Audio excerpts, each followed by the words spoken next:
দিতে গিয়ে আন্দোলন করো। এই কদিন আগে পাটনার গান্ধী ময়দানে ব্যাপক একটা জামায়াত দেখলাম, কি ওয়াকাফ সংশোধনী আইন প্রত্যাহারের জন্য। ওখানে এখন সরকারে কি আছে ভাই? বিজেপি সরকার, মানে ওদের অ্যালায়েন্সে বিজেপি সরকারে আছে। ওখানে ব্যাপক প্রতিবাদ সভা হতে পারবে, আর পশ্চিমবাংলায় নাকি বিজেপি বিরোধী সরকার চলছে দিদিমণির সরকারের আমলে, কেন করতে পারবে না ভাই? তাই আমরা এখানে দাঁড়িয়ে আজকে একটা শপথ করব, সবাই হাত তুলুন। আমরা শপথ করব, মাদ্রাসা, মসজিদ, কবরস্থান, ঈদগাহ যখন বেহাত হয়ে যাচ্ছে, সেই সময় আমাদেরকে আমাদের পাশে না দাঁড়িয়ে যারা দিল্লি যাওয়ার নিদান দিয়েছে, 2026 সাল আসছে, তাদেরকে বিরুদ্ধে আমরা ভোট করব, তাদের বিরুদ্ধে আমরা ভোট দেব। আর যে বিজেপি আমাদেরকে এই মাদ্রাসা মসজিদকে নিয়ে অপচেষ্টা চালাচ্ছে, অপচেষ্টার জন্য যে বিল নিয়ে এসেছে, সেই বিজেপির বিরুদ্ধেও আমরা ভোট করব। অর্থাৎ 2026 সাল আসছে, আমরা তৃণমূল বিজেপির বিরুদ্ধে ভোটটা করব। বুঝিয়ে দিতে হবে যে মাদ্রাসা মসজিদ যাওয়ার লোকেদের ভোট ছাড়া আপনি ক্ষমতার মসনদে বসতে পারবেন না।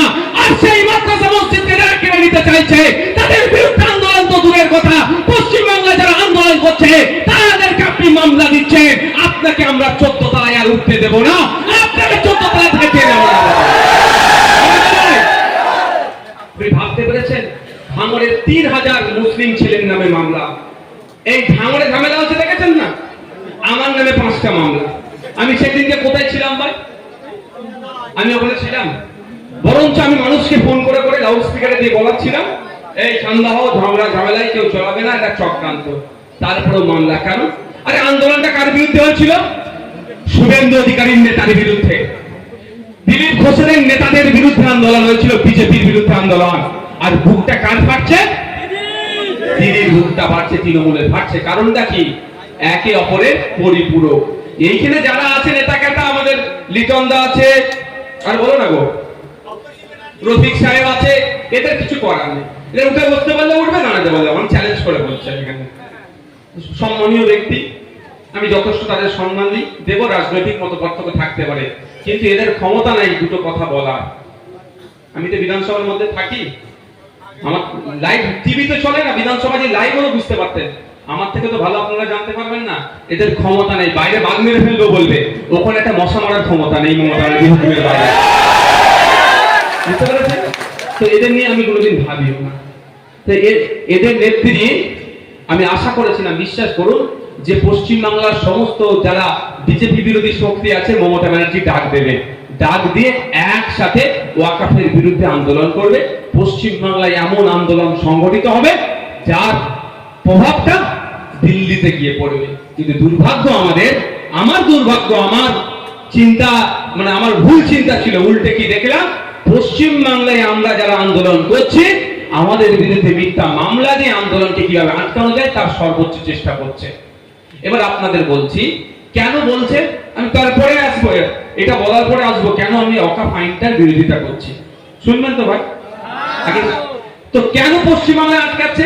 পশ্চিমবাংলায় যত বড় বড় আন্দোলন হবে, দিল্লির মানুষরা সাহস পাবে। পশ্চিমবাংলায় আন্দোলন হবে, উত্তরপ্রদেশের মানুষরা সাহস পাবে। পশ্চিমবাংলায় আন্দোলন হবে, উড়িষ্যার মানুষরা সাহস পাবে। পশ্চিমবাংলায় আন্দোলন হবে, আসামের মানুষরা সাহস পাবে। পশ্চিমবাংলায় আন্দোলন হবে, মহারাষ্ট্রের মানুষ সাহস পাবে। পশ্চিমবাংলায় আন্দোলন হবে, সারা ভারতবর্ষের মানুষ সাহস পাবে। সাহস পেয়ে বিজেপি কোণঠাসা হবে। এটা তো মমতা ব্যানার্জি চাই না। যতই বলুক বিজেপির উনি বিরুদ্ধে, মনে প্রাণে উনি চাই দিল্লিতে বিজেপি থাকুক। যতদিন দিল্লিতে দাদা থাকবে মমতা ব্যানার্জি, ততদিন এখানে সুন্দরভাবে থাকবে।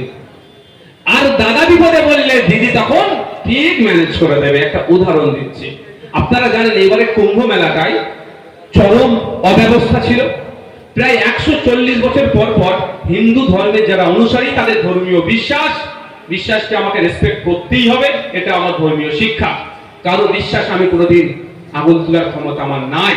না সংবিধান দিয়েছে আঙুল তোলার ক্ষমতা, না ধর্ম আমাকে দিয়েছে। সংবিধানও বারণ করেছে, ধর্ম বারণ করেছে।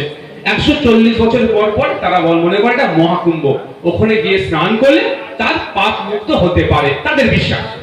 যখন প্রতি 144 বছর পর পর হচ্ছে, সারা ভারতবর্ষ থেকে মানুষ ছুটে যাচ্ছে। অব্যবস্থার ফলে কি হলো? প্রচুর মানুষ মারা গেল, ক্ষতিগ্রস্ত হলো। যদিও সঠিক লিস্ট ওরা দেয়নি। হিন্দুদের রক্ষাকর্তা সরকার ফেল হয়েছে।